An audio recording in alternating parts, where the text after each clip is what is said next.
法犯法，邓伦逃税被罚1.06亿，10余家品牌排队解约。邓伦凭一己之力抢了3.15的头条。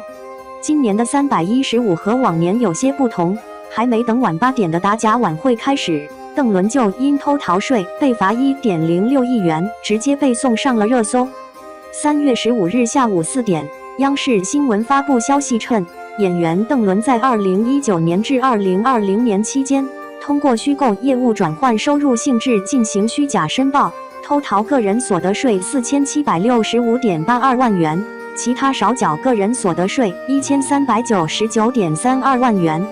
另外，在税务检查过程中，邓伦积极配合检查并主动补缴税款4455.03万元，同时主动报告税务机关尚未掌握的涉税违法行为。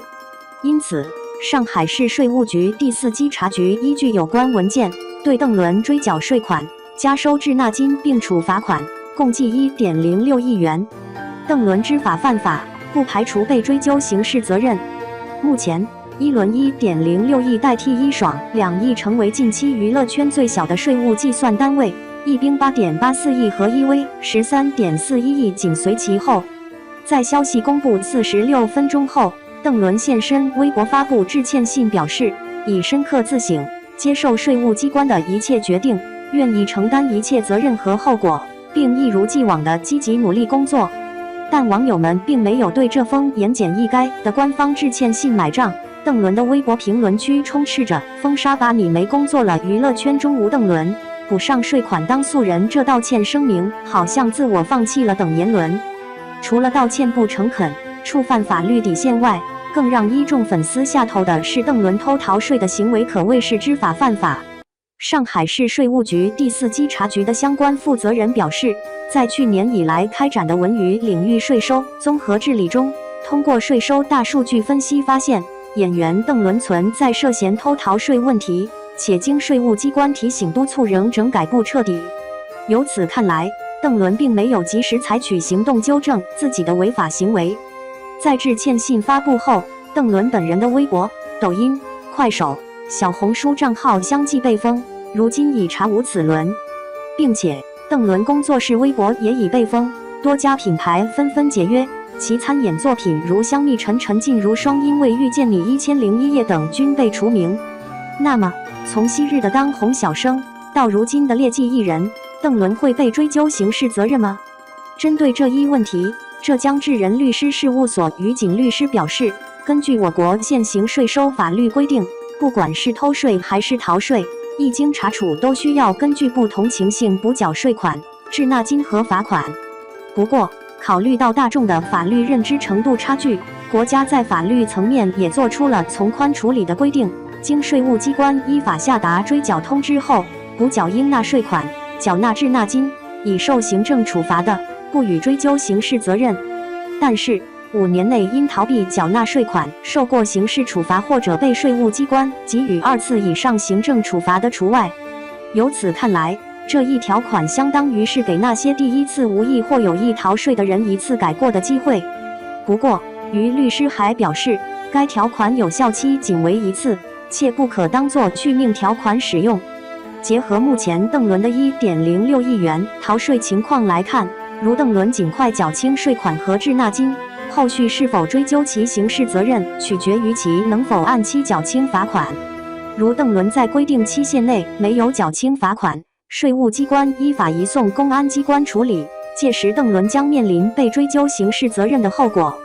10余家代言在身，无品牌已火速官宣解约。此前，邓伦在出席活动时还用谐音梗表示，内娱不会玩的，完了我们怎么办？现在，内娱的未来我们不得而知，但是演员邓伦一天凉透倒是真的。逃税事件发生后，与邓伦合作的品牌方们也展现了最快解约的品牌速度。3月15日下午2点，云米一站式全屋智能钢官宣喜提代言人邓伦，但在邓伦偷逃税被曝光的8分钟后，就火速发布声明宣布与邓伦解除合作关系。之后，99鸭、菜鸟果果、桂格燕麦、颁布 BABO 等品牌纷纷终止与邓伦的合作。据野马财经不完全统计，邓伦目前至少有14个代言在身，如宝格丽、索菲亚、雪花秀、巴黎欧莱雅等等。目前已有5个品牌官宣解约，其他品牌也都相继删除了邓伦相关宣传物料。除了品牌解约外，邓伦的待播影视、综艺合作也将受到影响，甚至被追究责任。目前，邓伦的在播综艺《明星大侦探》，以及他参与另一档综艺《密室大逃脱》，还有与倪妮搭档的《夜旅人》，与郭敬明合作的《情压集2》均会受到一定程度的影响。于律师表示，邓伦后续是否被追责主要看合约。一般情况下，合同除了会约定无法正常录制综艺的违约外，通常还会包含艺人遵守艺德的条款，明确约定艺人不能涉嫌违法乱纪、嫖娼或违反公序良俗等。一旦触犯此类条款，影响节目或品牌形象，节目方或品牌方有权单方解除合同，并要求艺人承担违约责任。据爱企查 APP 显示，邓伦名下拥有2家公司，分别为邓伦上海影视文化工作室和舟山邓伦影视文化工作室。2家工作室分别成立于2016年和2018年，均由邓伦担任法定代表人并全资控股。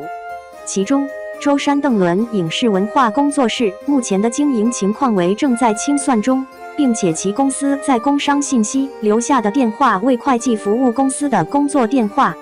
此外，邓伦还和发小郭嘉熙创立了火锅品牌火社火锅，店内随处可见的火锅 logo 就是邓伦的剪影头像。据爱企查信息显示，河北火社餐饮管理有限公司成立于2020年1月，注册资本300万元，法定代表人为郭嘉熙。值得注意的是，郭嘉熙名下拥有成都、上海、青岛、北京等10家火社餐饮公司，且均与邓伦无直接商业关联。从范冰冰到郑爽，再到薇娅，娱乐圈以亿元为单位的偷逃税行为一次次刷新大众的认知。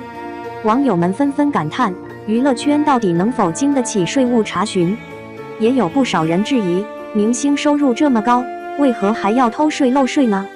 在我国工薪收入个人所得税税率实行超额累进制，从3%到45%共分为7档。